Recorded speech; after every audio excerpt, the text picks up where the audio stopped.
Steps, promoting patient safety, improving health. Hi everybody, I'm Adam Hoffman of West Virginia STEPS at West Virginia University. This is our Cardiovascular Human Function Lab. It was originally created for our first year medical students. It's been adapted for our ICU staff. Special thanks to our 3 participants, Shelly, Shannon, and Paige, for their excellent work in this video. Thank you and enjoy. Okay, so good morning. So I need a couple of volunteers. The first one, we'll need somebody to read.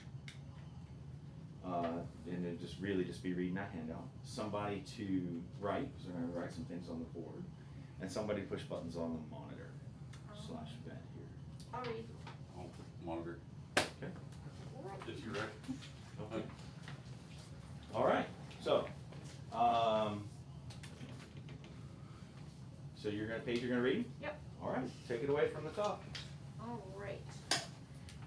This will be your first experience at observing a clinical situation in a critical matter. In front of you are both the patient and the equipment used in supporting him and providing clinical data. As you progress through your lectures in human function and other courses, your instructors will constantly be referring to situations and clinical data such as this. Depending on how many lectures you have had in the human function series, you will understand the concepts illustrated in this laboratory. You may not understand all the information and connections at this time, but the laboratory will direct you to the important concepts presented as your lectures progress. There will be a debriefing session immediately following the simulation. You're in the emergency department. Stanley is a healthy 25-year-old man who weighs 80 kilograms. He takes no medications and has no allergies to medications. He has had no health issues and today was out riding his motorcycle having a great time. In front of you lies Stanley, who has been in a motorcycle accident. The paramedics found him unconscious at the scene of the accident and placed an endotracheal tube. A ventilator is totally controlling his breathing. The ventilator is delivering a tidal volume of 560 milliliters at a respiratory rate of 14 times per minute. As you can see, Stanley has some injuries. What we do not see is that he has internal abdominal bleeding, which we'll simulate after we make observations of the normal values. An operator outside the room controls the mannequin. You can communicate with them by simply announcing what you would like. Please pick a spokesperson for the group. Thanks for volunteering. Thanks. All right. Set 1. To become consciously aware of a clinical situation, to examine Stanley, to think about the meaning of each variable on the clinical monitor, to think about the physiologic variables displayed. Stanley is lying on an emergency room stretcher in front of you. He is obviously unconscious and the intensive care unit ventilator to his left controls his breathing. How the machine is ventilating a person has an effect on the hemodynamic responses of the human body due to intrathoracic pressure changes. Take turns feeling Stanley's pulses. They should all be present. Okay. So our mannequin is pretty high tech. He has carotid, brachial, radial, popliteal, femoral, pedal, and posterior tibial pulses. So just for the idea of feeling what they feel like on the mannequin, I'll let you feel his pulses and get an idea of what his feels like. On both sides? Or just Yeah, he's got him on. The only thing he does not have a brachial in his right arm. So, okay. And you'll feel a little pulse pad. You have to push in a little bit to activate it. And so, like his radial pulse is a little higher up. It's actually right. The pulse pads are like his femoral pulse pads are the most obvious, but that's kind of what they all look like. Okay.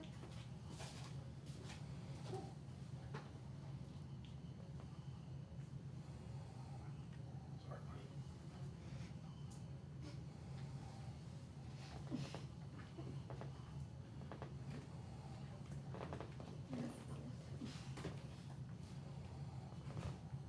Just so you get an idea of what his pulses feel like and how that works.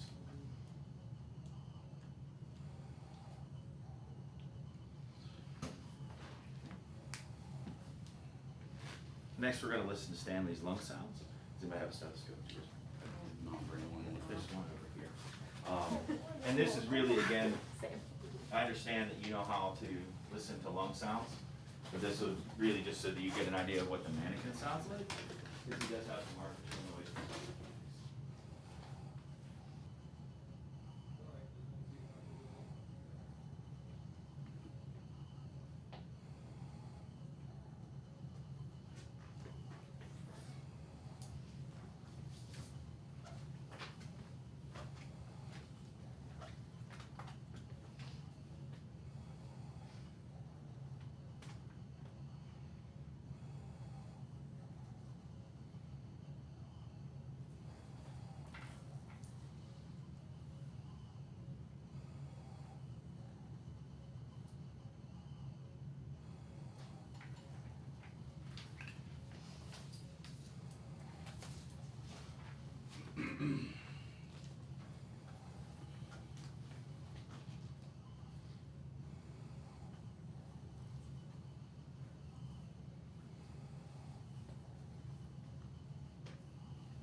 Stanley's eyes. Do you think that his pupils are normal, dilated, or constricted?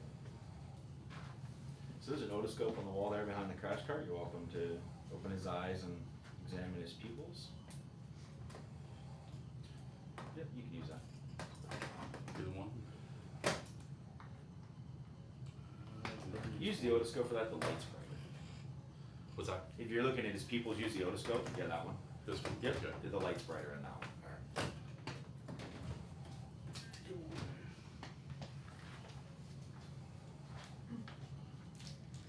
And it says use a light to check his pupillary reflex.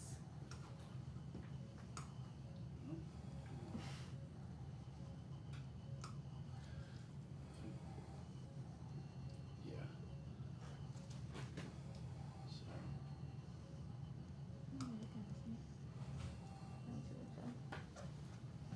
yeah, yes on both. So does everybody agree these are normal? Yes. Normal pupils? Did you get to see? Yeah, try. Just take the light away, it'll, yeah. Already a little bit. Okay. Yeah, good.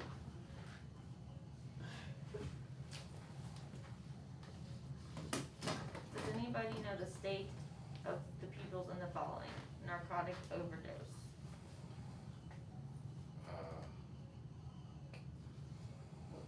Pinpoint, right? Yep. cocaine overdose,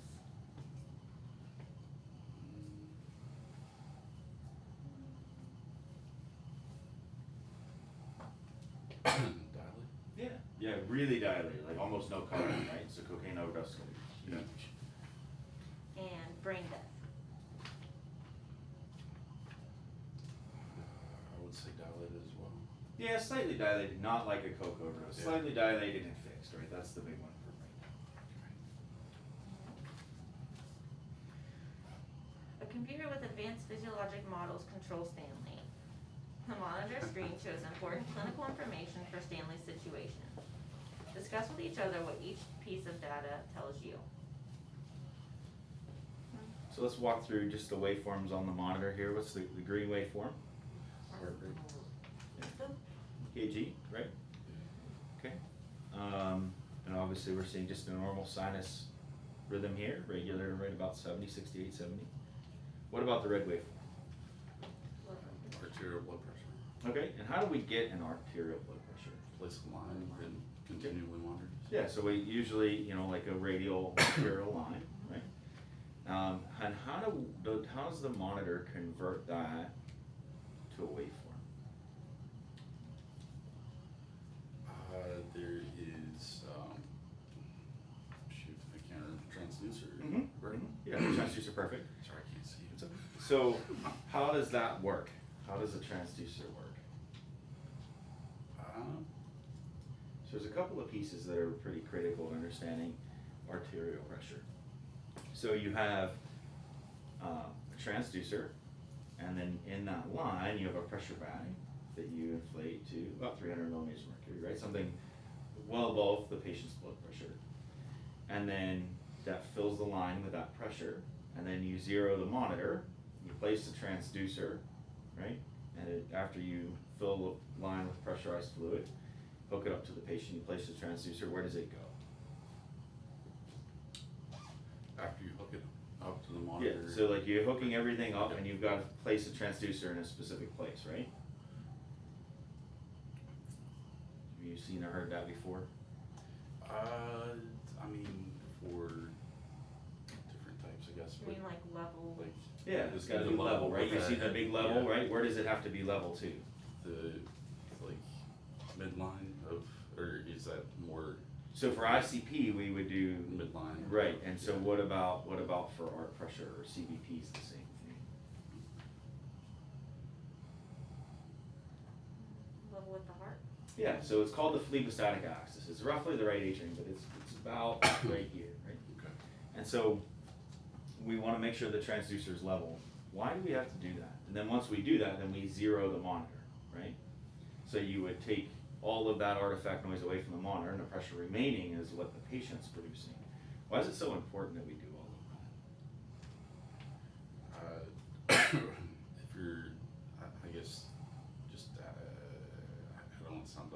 atmospheric pressure of it being the same? You're absolutely right. You're zeroing Okay. into atmospheric pressure and gravity. Yeah, Okay, that's okay. absolutely right. Yeah, absolutely. So, you know, oftentimes we'll take that to a bed rail or an IV pole, right? Okay. And so that it's at that proper level. And if we, so that affects the accuracy ultimately of our measurement. If we don't zero it properly, or we don't set up the transducer and the pressure bag properly, we won't have an accurate reading in arterial pressure.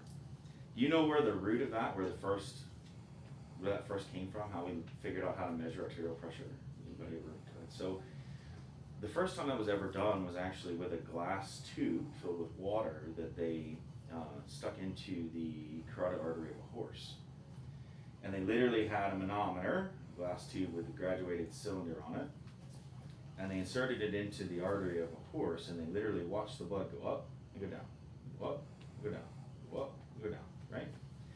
Well, that manometer has an open top, okay, and so that's where you get this measurement in millimeters of mercury. It used to be in centimeters of water, but that wasn't quite as sensitive, right? And so you literally watch the pressure rise and fall, however many centimeters, in a column of water. Does that make sense? So that's where that comes from. So if you think about it in those terms, if I were to take my transducer, which is the modern day equivalent of the manometer, and I were to drop it down, what would happen? So if I'm holding it here in Stanley's artery, and I'm holding it level, and I lower the transducer. Give a false reading. Of, Yeah. So what would happen if it were just that glass manometer? It would probably come up. Yeah, go over the top, right? It'd spill over the top. And if I lifted it up, It it would go over down, right?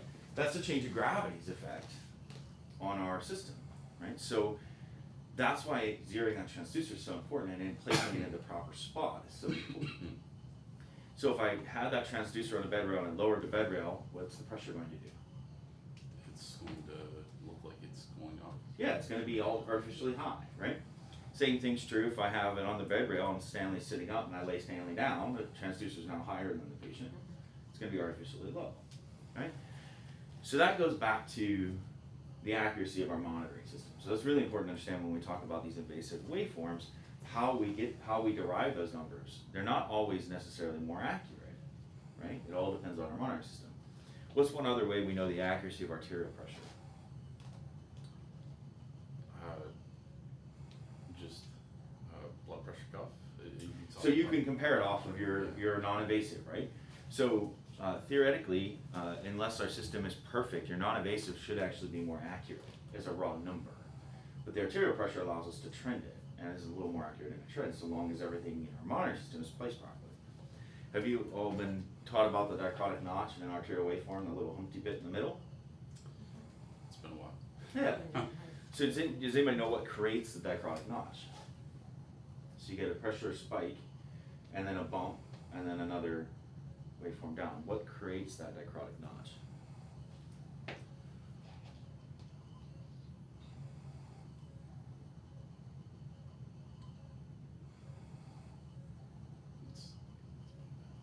What do you guys got? It's been a while. Yeah. So it's actually generated by the aortic valve. Okay. So as blood flow comes out of the aorta, right, the aortic valve closes and it actually bounces back against the aortic valve, and then the pressure continues, right? So as that blood is pushed through, the aortic valve closes and that blood actually hits back against it, and that creates this dichrotic notch. It's interesting when I talk to a lot of our early students, they tell me all about the aortic valve, but they don't understand why that's so important. So why do we care about the dichrotic notch clinically? Because it doesn't really tell me a lot about the aortic valve, but much better ways of assessing the aortic valve than an arterial waveform, right? So what do we look at that for clinically? You ever heard the phrase dampened waveform? So that's what they're talking about, is the disappearing of that dichrotic notch. So it tells us about the sensitivity of our monitoring system. If our dichrotic notch has disappeared, then we're not accurately seeing the pressure waveform, which would tell us that our arterial line, there's something wrong with the monitoring system. So in addition to placing the transducer correctly, filling the whole system with pressure, and placing the transducer properly, and then zeroing the monitor, we also want to know that that dichrotic notch is there and appropriate, and it should be the same in the same patient day to day. It may not be the same between you and me, but for Stanley, it should be the same hour to hour. It should have a similar dichrotic notch. And the reason, if we lose that, we would call that a damping waveform. That might suggest that our catheter is kinked or clogged, right? There might be a blood clot on it. We're not as sensitive to that pressure waveform as we should be, right? So that's telling something about our monitoring system. Not necessarily about his aortic valve, even though that's what creates it, right? It's a long way from the heart. The wrist is a long way from the heart. So there's not a whole lot you can say about the aortic valve. I guess if somehow he was missing the aortic valve, you might not have necrotic much, but I think you'd have other problems. So, okay. So that's a little basics there, refresher on invasive monitoring. Tell me a little bit about the purple waveform, CVP. How do we get that? Central venous pressure. Where do you get that? Is it Yeah, how do we get that? Where's that come from? you place a line. Yeah. And I'm trying to think exactly where it's placed. Could be a lot of places, right? Yeah. So it could be in the internal jugular, could be in the subclavian vein, could be in the femoral vein. So what does CVP tell us? It's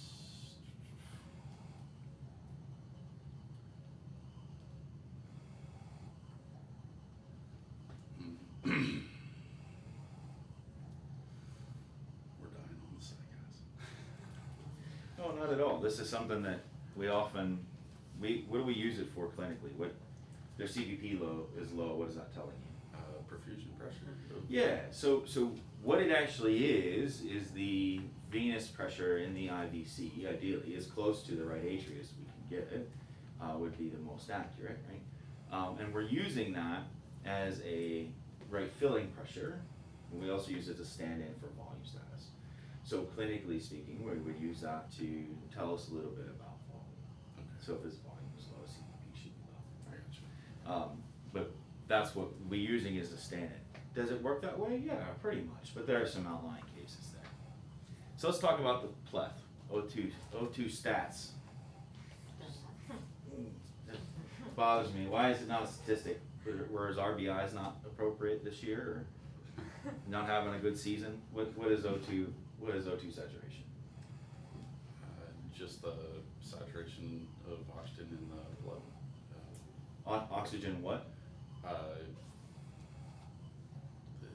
guess the amount of oxygen attached to the blood cells. Yeah, close. Yeah, so that's right. So it's not the amount of oxygen necessarily. It's the percent bound hemoglobin. Okay. Right. So we gotta remember that that's not necessarily. It's not. You can be fooled by O2 sat. Right.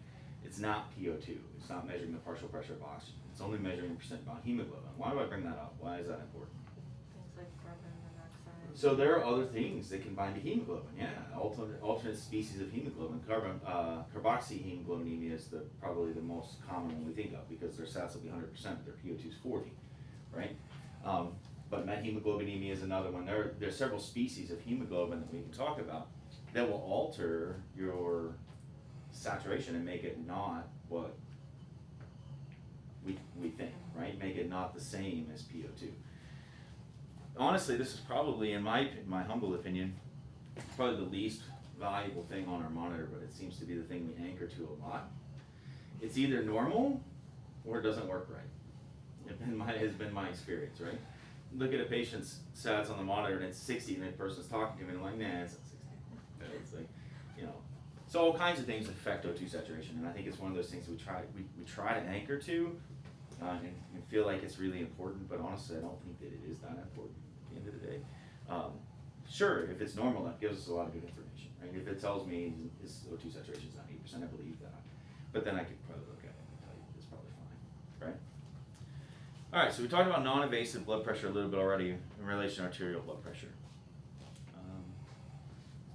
Paige, what have we missed? Have we gotten through everything?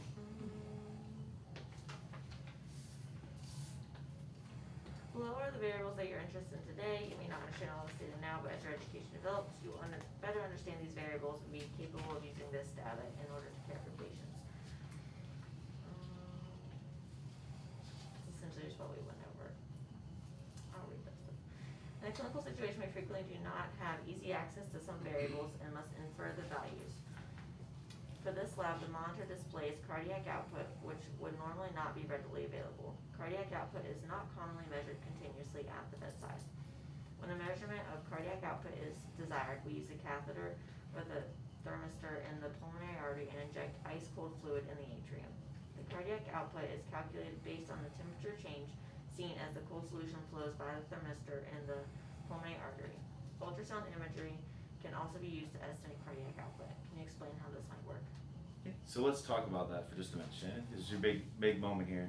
So I want you to come up here and hit that cardiac output button right there. So, see, yep. Okay, now every time we take values or measure something, we're gonna have to reshoot an output. Okay. It's a static number. So you have to do that every time, like we're gonna record some vital signs. So we'll need to get a new output each time. It's not something that's continuously measured.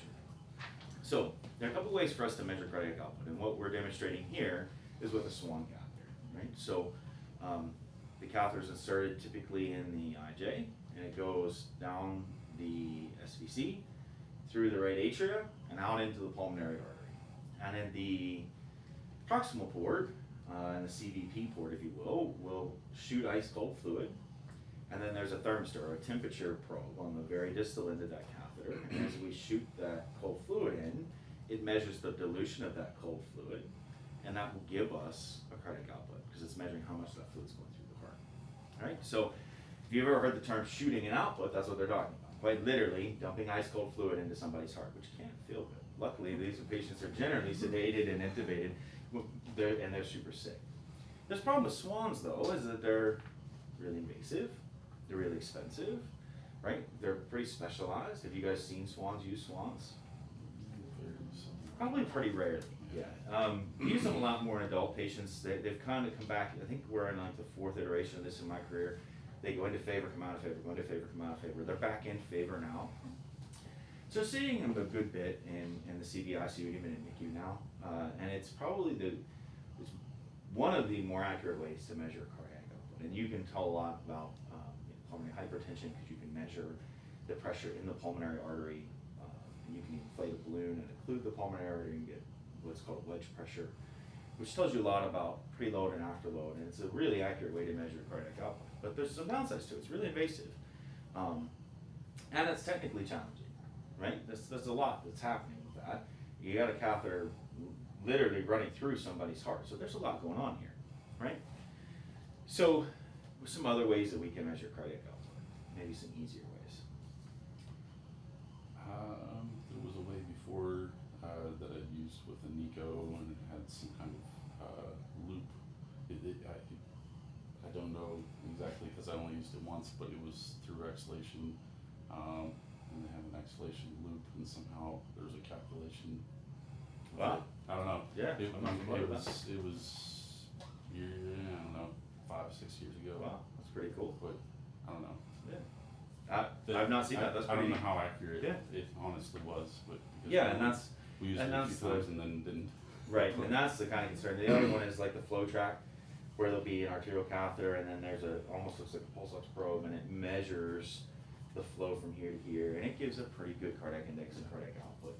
The problem with that, though, is that that's a long way from the heart, and there's a lot of things that can affect that. Maybe less so in kids, but the Philips monitors are capable of monitoring flow track, which is a really nice thing, but there's a whole lot that goes into that, right? And it's probably not as accurate as a skull.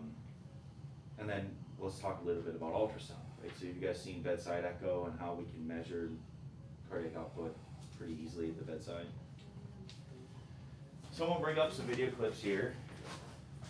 Somebody wanna turn off the lights and we'll show these. Okay, so this is a normal, this is Stanley's heart now, so we're gonna look at it with ultrasound here. This is the peristernal long axis view of the heart, and we take the probe and we place it here, kind of pointing this direction down at the heart, and what you're seeing here, right ventricle, left ventricle. This is the aortic valve here in the middle, and this is the mitral valve. We actually see the descending aorta right here below it. So we can there's a couple of ways we can do this. We can physically measure the volume of the ventricle in diastole, and then measure it again in systole, the end of diastole and systole. So when it's at its fullest and then down to its smallest, then we can literally watch and see how much of that blood flow leaves the heart. Another way we can do that is that the ultrasound, we can measure. This is called the left ventricular outflow tract, or LVOT, and you can, at this widest point, We can measure the diameter of that outflow tract. This is another view of the heart. This is an apical 4, so this is obtained by pointing up at the heart this way, and we're slicing the heart, kind of in all 4 chambers. So you see left ventricle, right ventricle, left atrium, right atrium, and the mitral valve would be right here in the middle. And so we can measure cardiac output this way. If we know the size of that outflow tract, then we can actually measure the flow going through it and get an output that way as well. This is a really accurate way of measuring cardiac output because we're directly visualizing it. It can be done at the bedside. It doesn't involve any radiation. And the benefit of doing this is that you don't need a swan. So something that you all can do at the bedside, even in transport, and look in real time at somebody's cardiac output. Right? Totally non-invasive, and that's really the big advantage here over, say, a swan. It takes, a physician to put in, and is complicated, certainly more prone to infection than, say, an ultrasound. So while we're looking at this, what do you notice about Stanley's heart? Does that look normal? Yeah. Well, we're going to just point a few things out to you. So you notice that his heart squeezes globally, right? There's no pieces of it, no walls that are static, right? We would call that akinetic, right? That's the fancy medical $5 word. Would be an akinetic wall. But that's a piece of the heart that's damaged, it's not moving. So we see all the pieces, all the muscle is squeezing globally. Does it look like the heart's squeezing particularly hard here? Maybe a little bit. Yeah, not really. This is pretty normal. This is pretty relaxed. Notice the heart it's not working super hard, right? This is it's a normal, gentle squeeze that's supplying a normal output, right? And so this is what we would expect in Stanley with a blood pressure of 126/72, right? And another otherwise healthy 25-year-old guy. Rate of about 70, nice, gentle, easy squeeze. The heart's not overly working hard. And we'll go back to look into this peristernal view again, so you can look at it from here too. Notice that not particularly fast, doesn't seem to be squeezing particularly hard, right? The walls of the ventricles aren't trying to touch one another or anything. This is just a normal relaxed heart. So this is a normal echo. And this is what we want to see, right? Normal rate, pretty even squeeze across the board. Okay. All right, so while we're here, while we're looking at this, there's another thing that we can look at, and this is the IVC. And this is a way of measuring standard for volume and or CVP without needing a central line. So this view is obtained by taking the probe to the belly, right below the xiphoid, kind of on the patient's right side, just right in midline, and looking straight down at the IVC. And what you're seeing here, this is the liver. So actually you're looking through the liver, and this is the right atrium. See the portal vein here? And what we're looking for is that IVC collapsibility. Notice how it collapses a little bit? Well, that's respiraphasic, right? So that's collapse is based on his respiratory pattern. Now, dilated and collapse will be reversed if you put somebody on a vent versus normal, right? Because the positive pressure versus negative pressure we normally experience. But the rule of IVC collapsibility is the same. So if it's less than 50% collapsible, the patient is not volume depleted. They have a good, good CVP. This is something else that you can do at the bedside. It doesn't require central line. You can look quickly. Is the patient hypovolemic or does the patient need pressors? Well, let's look. Look at the IVC. The IVC's full. Their pressure's low. They need support. They don't. Bless you. Does that make sense? So that's what we're looking for. It's a nice big, well-engorged IVCs collapsing less than 50%. We want to look at it about in this area. Okay. And we're looking for that collapsibility. Make sense? So this is normal. This is Stanley now. Everything looks good. Just like you'd expect with a blood pressure 126/70. All right. Questions on that? Flip our lights back on. All right. Okay, it's page. Objective set 2. To illustrate the human body's responses to hemorrhage, to demonstrate the calculation of derived variables, to demonstrate the construction of a Starling curve, to observe clinical signs. Now everyone in the group is acquainted with the situation. Let's see the consequences of the bleeding referred to as hemorrhage, which is occurring in Stanley's abdomen. Okay. So before we do that, Shelley, there's a chart on the couple pages back from there. Chart and a graph.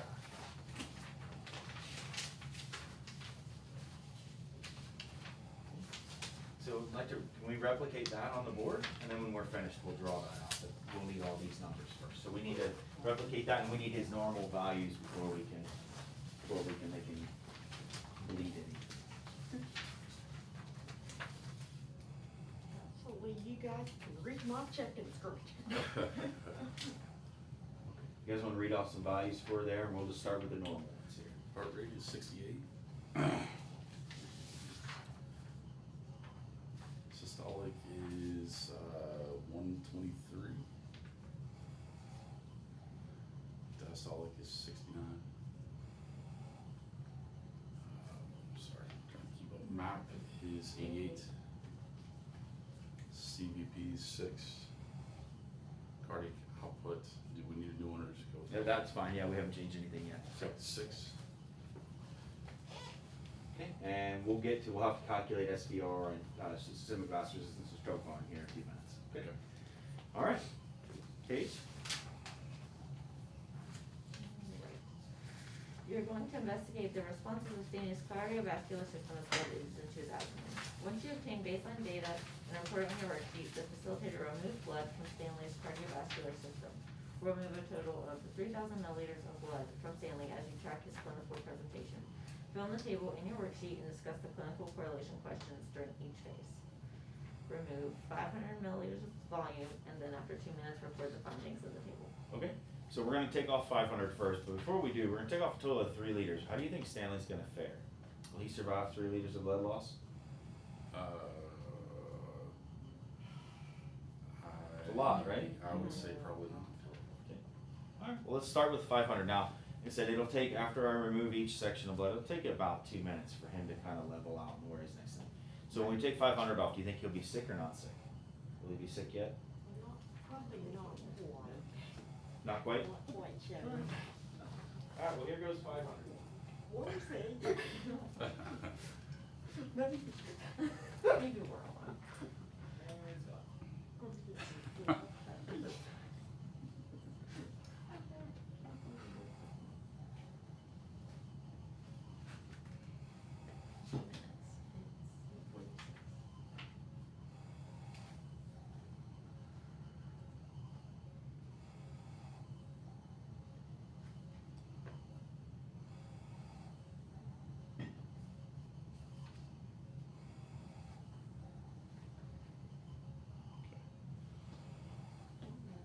So, Okay. He's kind of leveled out. You can grab your numbers. What do you think? heart rate 76, so we're up on that. Systolic is 123. Diastolic is 79. MAP is 93. CVP is 3. And let's do that cardiac output. Oh, 5.8. It takes a second. Yep. 5.8.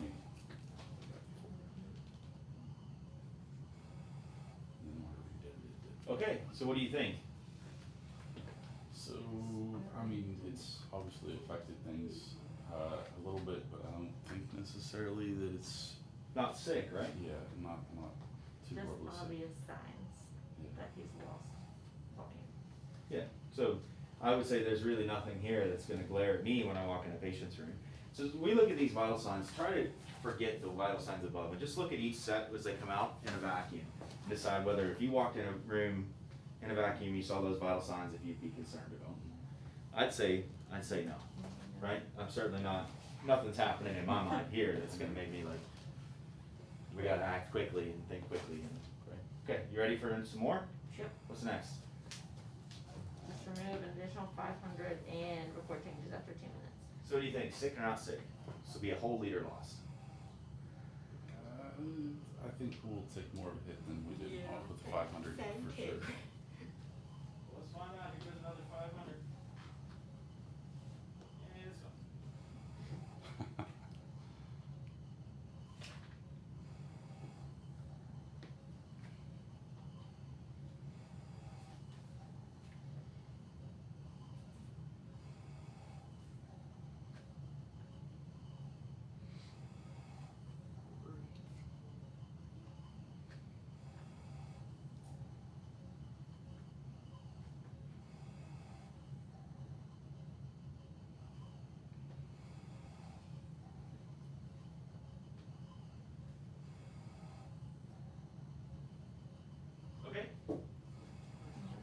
He's leveled out. What do you think? Now we're heart rate of 100, which is somewhat concerning for 25.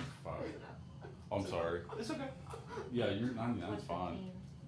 79. Map is 90.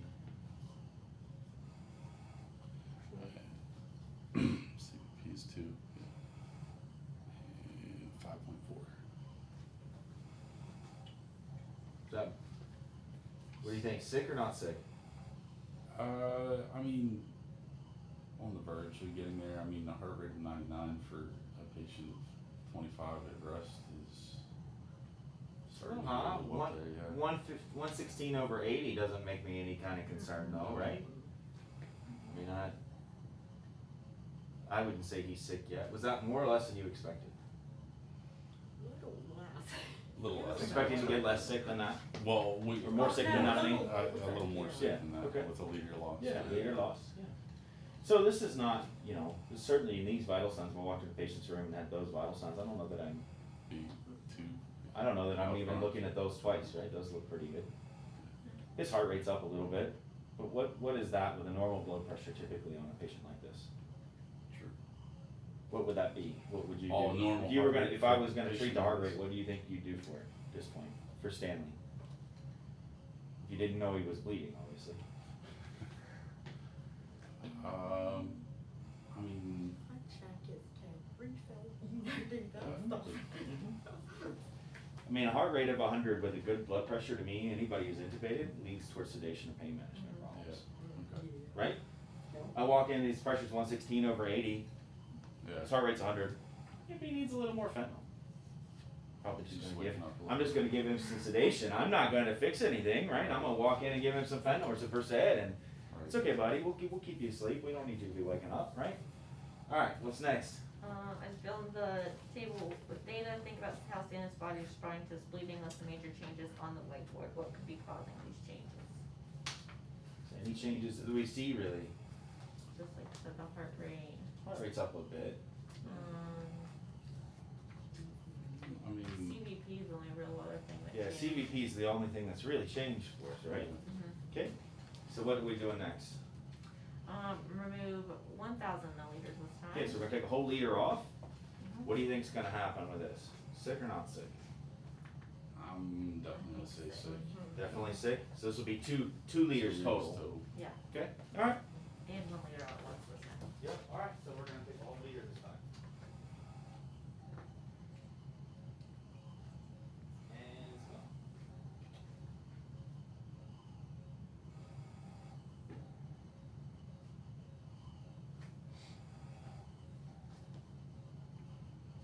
It'll take him a couple minutes here for his vital signs to change. You feeling uncomfortable about Stanley's blood loss yet? Yes. Oh, yeah. It's weird to just stand here and watch somebody bleed and not do anything about it. Some definite changes. I mean, Definitely seen some changes. correct, yeah. Okay, I'd say we've leveled out now. 123. 89 over 71. So what do you think? I mean, Wet. yeah, about that's, That's 80. I'm sure that would be probably the first thing CVP's 1, and is you take cardiac bolus output. of fluid. Shoot that output one more time. Sure can. 4.2. So big change. Okay, so how sick is Stanley now? Pretty sick. Think he's pretty sick? I mean, 89 over 71, heart rate 123. I mean, I've seen CVP. sicker, Yeah. but he's.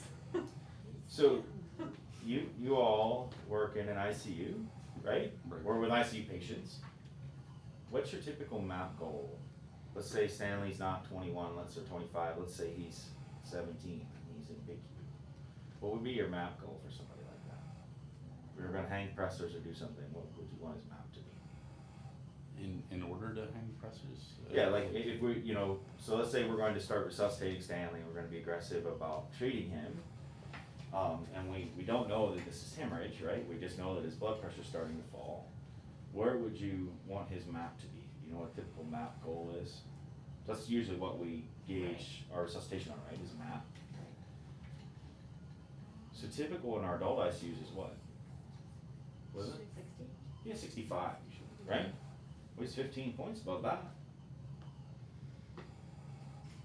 By ICU standards, Stanley's not sick, Okay. right? I mean, how many have you guys, I've spent a lot of time with ICU patients wishing they had those vital signs.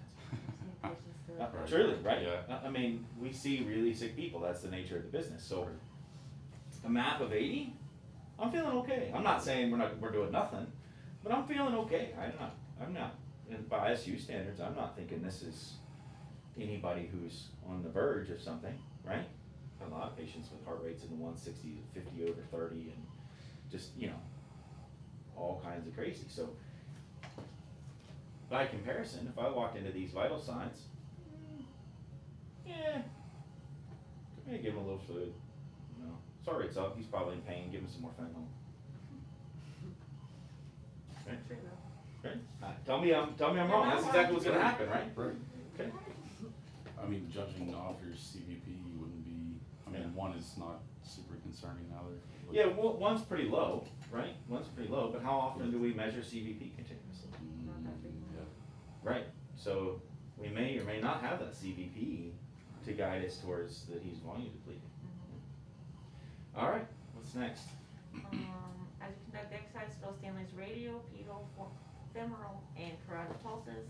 As the blood pressure falls, some of the pulses disappear. Which ones disappear first and why? Okay.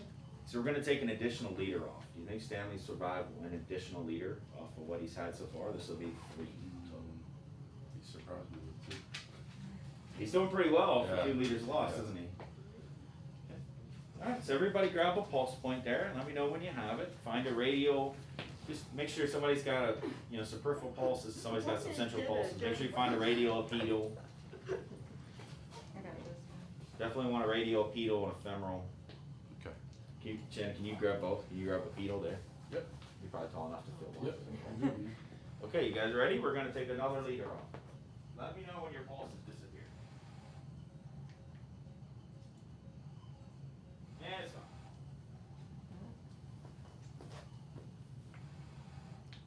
You still have all of his pulses? I don't. Extremities, I'm sure, are the first to go. Yeah. Yeah. Okay. So the extremity pulses went away first. Still have central pulses?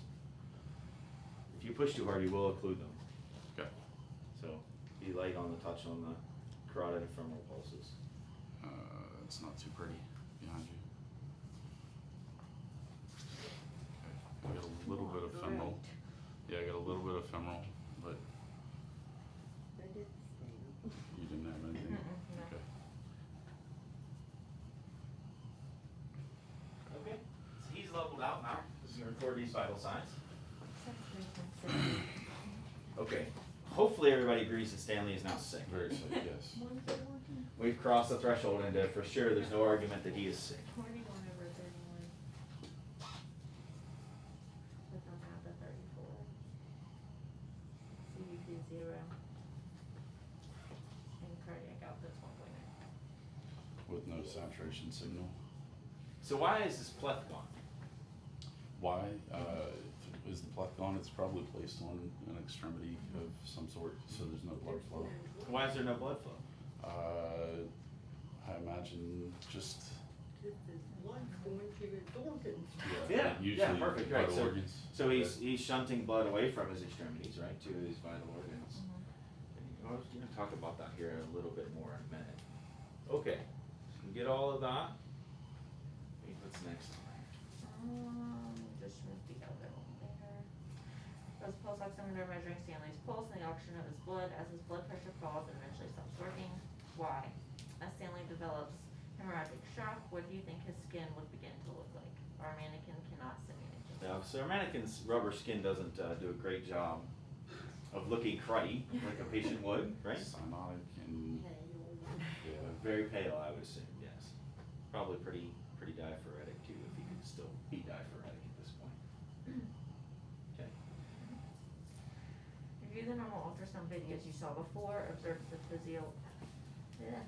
seen in this new ultrasound videos, compare the findings. So let's take a look, see at Stanley's IVC and his heart again. Put the lights off here. Okay, so this is the same parasternal long axis view of Stanley's heart. What do you notice? Now that is a hard working heart. So you see right ventricle, left ventricle, mitral valve, aortic valve, and this is the descending aorta running down behind the heart. You see how hard that heart is working. Can you make that sound sciencey? My guess is it's working so hard because it's not going to allow blood flow. Oh, for sure. Return. For sure. So what we would call this is hyperdynamic. Okay. That's the sciencey word for this phenomenon. And what we're seeing here is just all kinds of hard work. Here's another one, another view. This is a subxiphoid view. This is actually looking up under Stanley's xiphoid back at his heart. And you just see how hard that thing's pumping, right? And that's kind of the takeaway from this. From that easy, relaxed view earlier. You guys remember that? Nice and easy, relaxed. And now the walls of the ventricles are darn near touching each other. Just trying to pump so hard to get every last bit of output. Let's go back and take a look at his IVC now too. So in this case, liver, there's the right atria, right there's the IVC, you can almost see. That corresponds with a CVP of 0, I'd say. Yeah. And so you see the difference between that nice, big, engorged IVC and this one here that's totally flat. Questions on any of that? It's straightforward, right? Okay. So let's flip the lights back on here. Now let's calculate our systemic vascular resistance and stroke volume. You guys use your phones if you have them. There's a calculation there in your handout. So for your stroke volume, you have to get it, it's going to be cardiac output divided by heart rate, but it's cardiac output in milliliters. This is in liters. So it'll be 6,000, 5,800, not 6 and 5.8.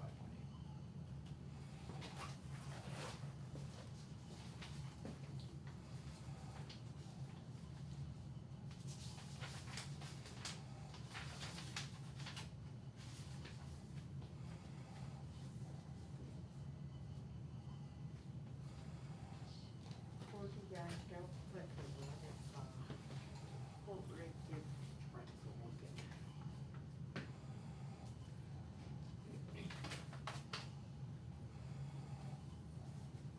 Guys got a number there yet?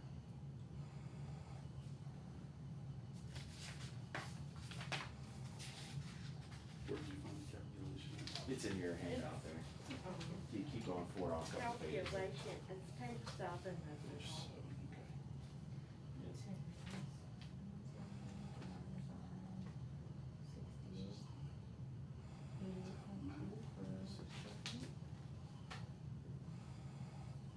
So for SVR, it's MAP minus CVP divided by the cardiac output times 80. It should give you a 4-digit number. 88.2 for the stroke volume. Sounds right.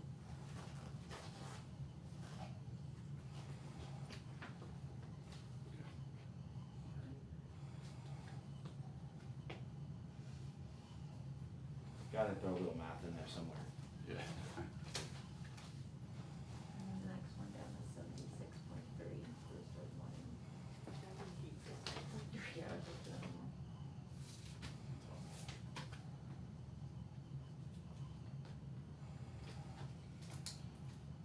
And 55.4. Jen, you wanna do SVR? We can do that. So it's MAP minus CVP Okay. divided by cardiac output times 80. And then Okay, So so now, 88 would be 82 okay. divided by 6 times 80. My phone would work. And then 13.6. Okay, say that one more time, so the So MAP, minus CVP. so 88 minus 6, Okay, so 82 divided by 6. 82 divided by, Yeah, so MAP minus CVP, okay. so 82 divided by 6 times 80. Okay, so 82 divided by 6 times 80. It's not Should be 4-digit number. Okay, 1093. That times 80 is just a qualifier to make that number easier to use, because you would have otherwise had a weird decimal point.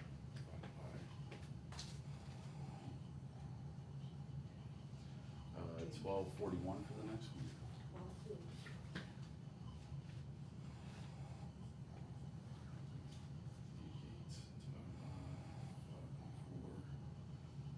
Times 1303 for the next.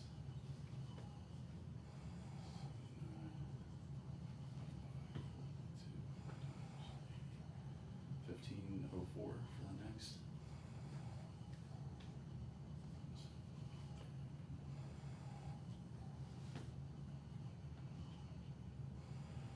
1431.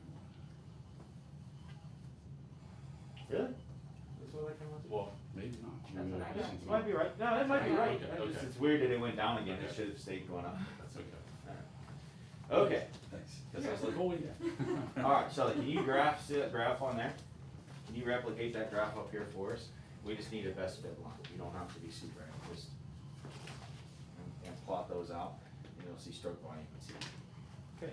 So Shelly's drawn us a graph up here.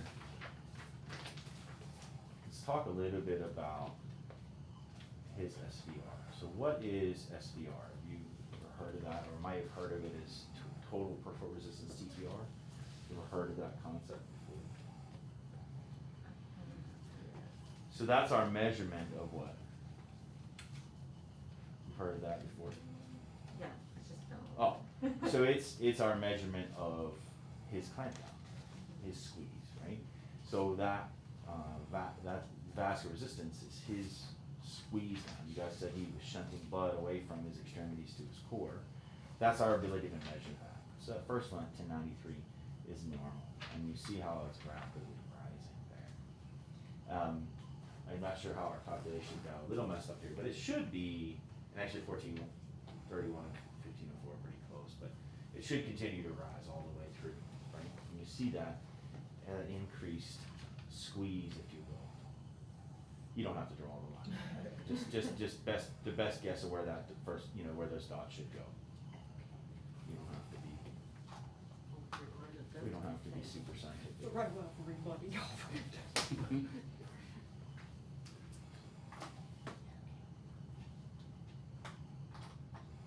So what's causing that?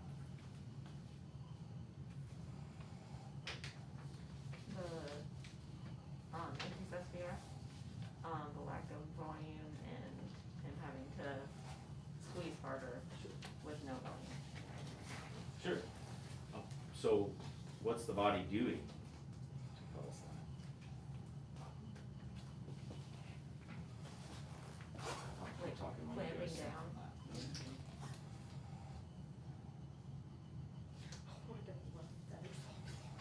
No, it's okay.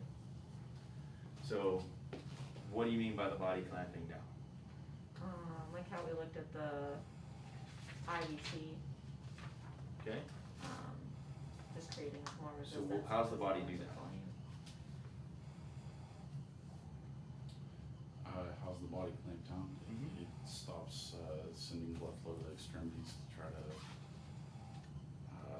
increase the amount of blood it has to work with, I guess. I mean, And how does it do that?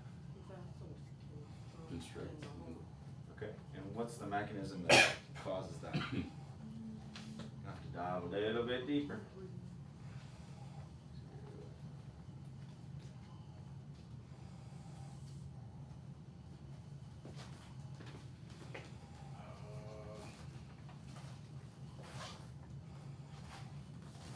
So you're absolutely right. You're on the right track. Yeah.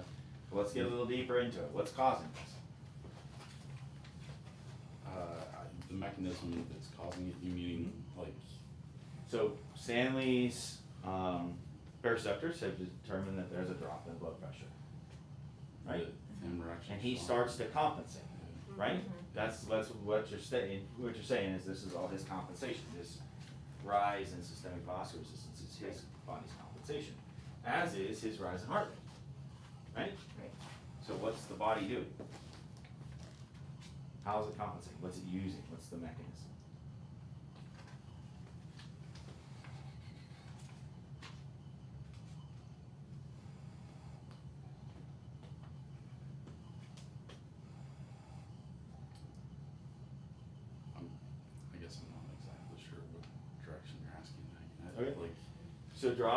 So what naturally occurring catecholamines are being released that cause this?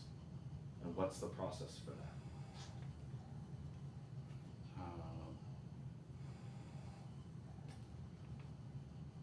Are you talking like epinephrine or like? What is it? Epinephrine. Yep, so epi's one. Okay. So we've got, here's the cycle, drop in blood pressure. At the end we have epi, and what else? Adrenaline. So that's epi. Okay. Yeah. One other species.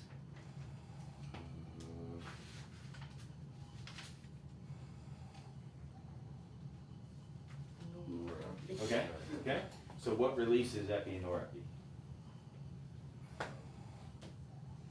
You guys seen this before? Okay, so angiotensin 2. Okay. Is it sounding more familiar? When did I graduate?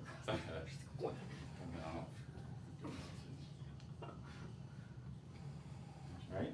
And then you have renin and aldosterone.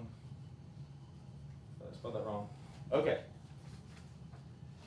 What's the first change that you'll notice in this cascade? First change in notice. Oh, So you guys have seen the renin angiotensin system before, right? This isn't the first time you've heard of that? It is for me. Is it? At Okay. least So this is the process of which the body compensates, right? So baroreceptors, when you get a release of renin, which leads to angiotensin 1, angiotensin converting enzyme creates angiotensin 2, which stimulates the release of epi and norepi, right? This is the way we compensate. And the more of this is released, the more we spin up more and more and more, right? And that's what causes, and epi and norepi are causing the increased heart rate and the increased systemic vascular resistance, right? That's what's causing those the compensatory mechanisms that we see. The first thing to be released though is actually ADH, antidiuretic hormone. So the first sign that you'll see is a drop in urine output, right? So the kidneys get the signal from ADH, it's getting dry in here, stop all production of urine, send it all back, right? We can't afford any more fluid loss. So that's why ins and outs are so important. That's why we measure that urine output consistently on all these patients, right? Because that's the first symptom of shock, is that you're dropping urine output from ADH production, okay? And in the end, we get this epi and norepi, which are what's causing the increased vascular resistance and the increased heart rate. Those are our compensatory mechanisms. So the more we clamp down with our systemic vascular resistance, the higher these go, and actually vasopressin would be included in this too. We'll talk about that in a bit. The more we clamp down and the higher we drive this, the more we shunt blood away from those small blood vessels. You can't really constrict big vessels like the IVC and the aorta, right? I mean, you can shrink them down a little bit, but they're huge, right? What the vessels that you close off with these are all the capillaries and small vessels in your hands and your feet and your legs, right? That's where we're shunting blood away from. We can shunt it out of the GI system, we can shunt it out of the fingers and toes. That's why Stanley lost his peripheral pulses first. That's why he is no longer reading a SAT. Do you think his oxygen level's any lower than it was before? His percent bound hemoglobin is probably the same, right? Probably. We haven't changed anything on his vent. There's no reason to suspect he's got any lung problems. So it's probably the same, right? But we can't read it anymore because of this clamp down method, right? You all seen a Starling curve before? Heard that phrase, Frank Starling curve? So this curve is Stanley's actual curve based on his decompensation, okay? Which you guys calculated out here, and all I did was draw the points. So theoretically, we've got our little tombstone here. R.I.P. Stanley, okay? So here's Stanley dying. Theoretically, this should be a straight line to death, right? Our compensatory mechanisms are what shift that line to this curve. Does that make sense? Because otherwise it would just be a matter of drop in volume, drop in blood pressure. They would go down together, right? And and so his volume status, his blood pressure, and his cardiac output would all fall at the same rate. But because of these compensatory mechanisms, because of this process, we shift that curve up. So you hear about kids compensating so well, right? Well, in kids, Stanley's a really healthy guy, and so he's based on pure physiology, and otherwise healthy, so kids are going to replicate about the same way. But that's what, that Starling curve is what causes that phenomenon in kids, where they're fine, crash, right? That's this Starling curve. So where did we say that Stanley was sick? For sure. No bones about it, he was definitely sick. Where did we say? Mhm. After the 2-liter loss? 3-liter for sure, but after we, Yeah, so probably here. yeah. Look how far we are on our curve. So he's definitely sick here, right? Look how much reversal we have to do to get him back up to normal. Look how far down the pathway we are. And that's kind of the teaching point here, is that we have to start recognizing shock here, where it's easily reversible. Not waiting till we get down here, or God forbid down here, before we get him back, because we're way too close to rest of the Stanley. Right? We have to start fixing this and seeing these signs early. Right? Does that make sense? Yes. And then that's how you reverse this pathway. So you can back this pathway down and help the body's compensatory mechanisms. So what do you think about giving Stanley pressors at this point? What's the right treatment, right? We've been sitting here talking, so back at his monitor here, what's the right treatment for Stanley? Fluid, blood. Yeah, blood ideally, right? Yeah. Whole blood if we could get it, Yeah. right? Or a 1-to-1 transfusion of blood, which should fix him. Why not pressors at this point? I mean, your heart's already doing all it can do with what it has. It needs Yeah. fluid to So work. realistically, how much higher can we drive these numbers? So the goal is to maintain a cardiac output, right? Right. How much higher can we drive these numbers realistically to improve this? Really, we can't, right? Because our pressors are working on the same mechanism that the body's working on. Assuming that Stanley's healthy and actually doing this, which he is, right? He's working on the same, we're working on the same mechanism that he's working on. And he's maxed that out. So really, this now at this point, it's blocked. What else do you notice about Stanley's vital signs?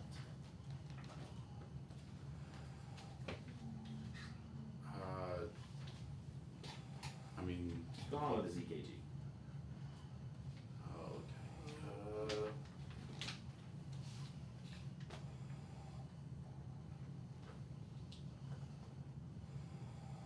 Just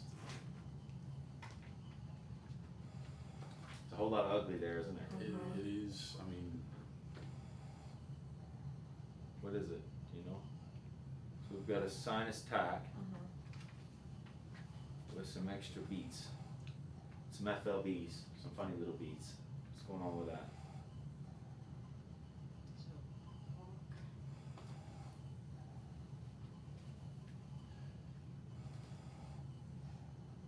So those are PVCs, right?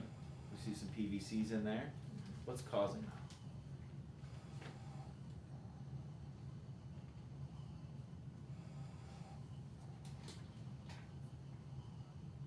Any guesses? I guess lack of volume. Well, ultimately, it's a lack of oxygen, Okay. right? Because of a lack of volume, right?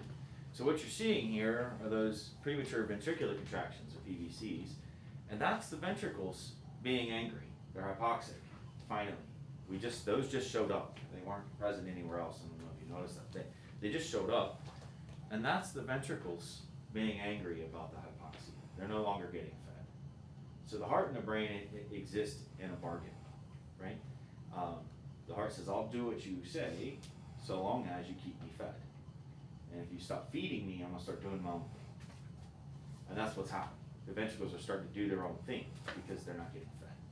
So they're getting irritable, and he's having ectopy now, these PVCs, from that hypoxia, because there's simply not enough blood flow. It's not a matter of oxygen, it's a matter of simply not enough red blood cells, not enough hemoglobin, right? Make sense? Mhm. Okay. You guys have any questions on what's going on with Stanley right now? Paige, did we get through? I think we got through a lot of that, didn't we?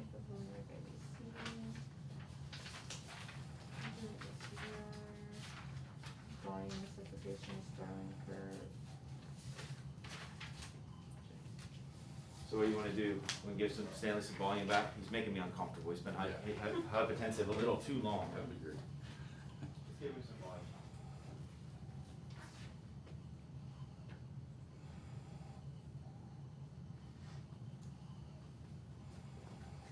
And we're going to see everything get way better here.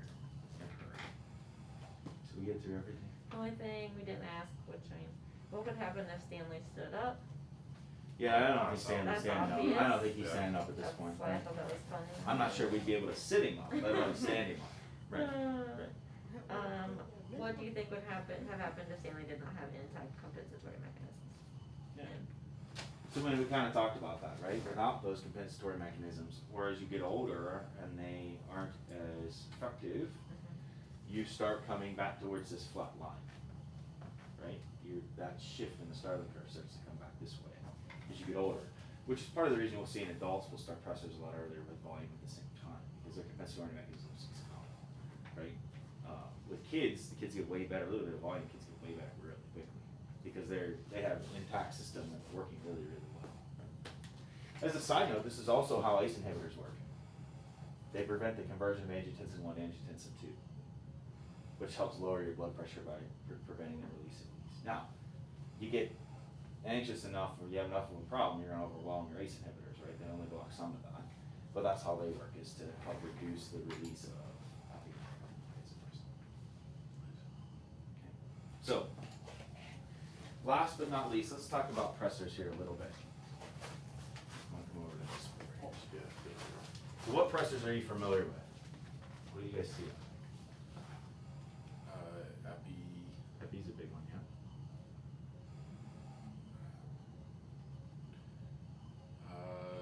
Dopamine, Yeah, so we'll talk about dopamine, norepi, levophed, yeah. Okay, what else?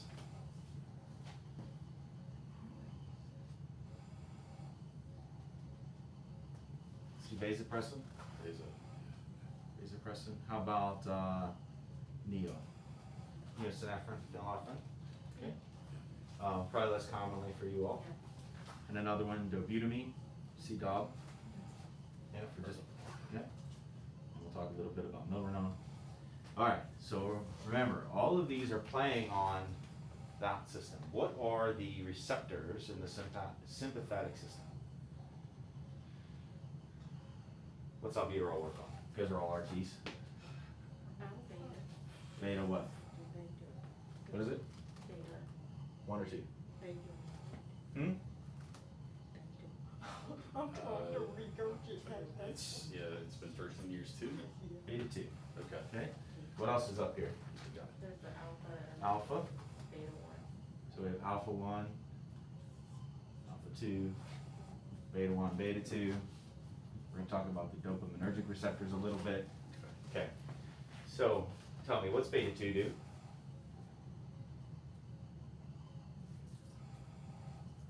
What's albuterol do? Relaxes smooth muscles. Yeah, it's bronchodilator, right? So that's the lungs, right? Talking about dilating smooth muscles, specifically we play on that as bronchodilator, right? Well, beta 1. You have 2 lungs and 1. So this is chronotropic and inotropic, right? This is your heart's function. This is increasing contractility of the heart, increasing the heart rate, right? What about alpha 1?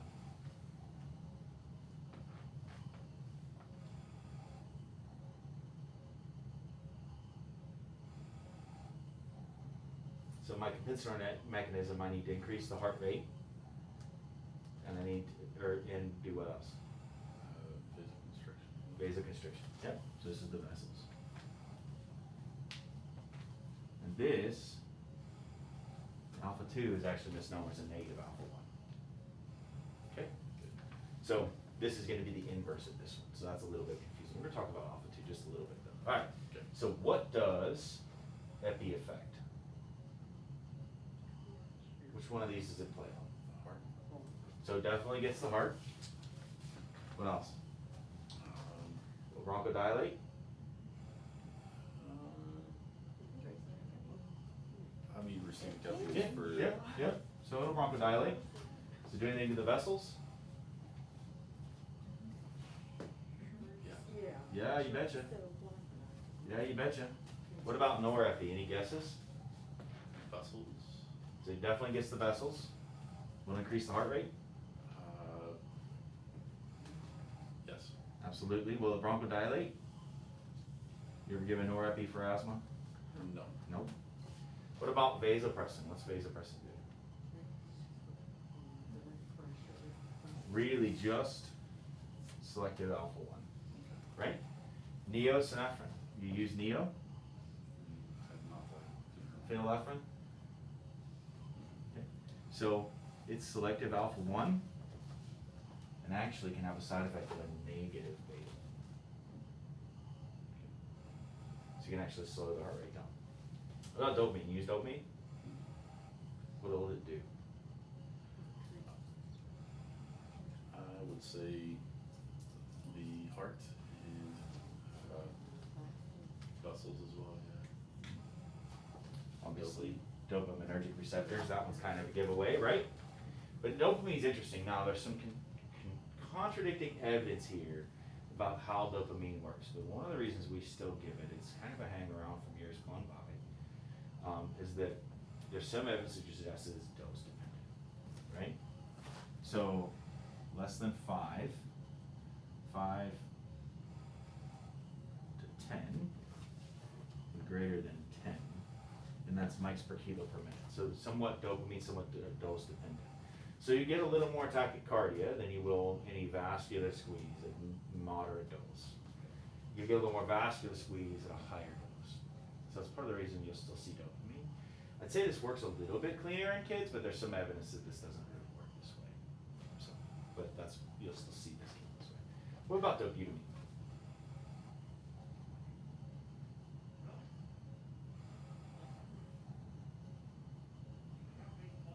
You see dobutamine?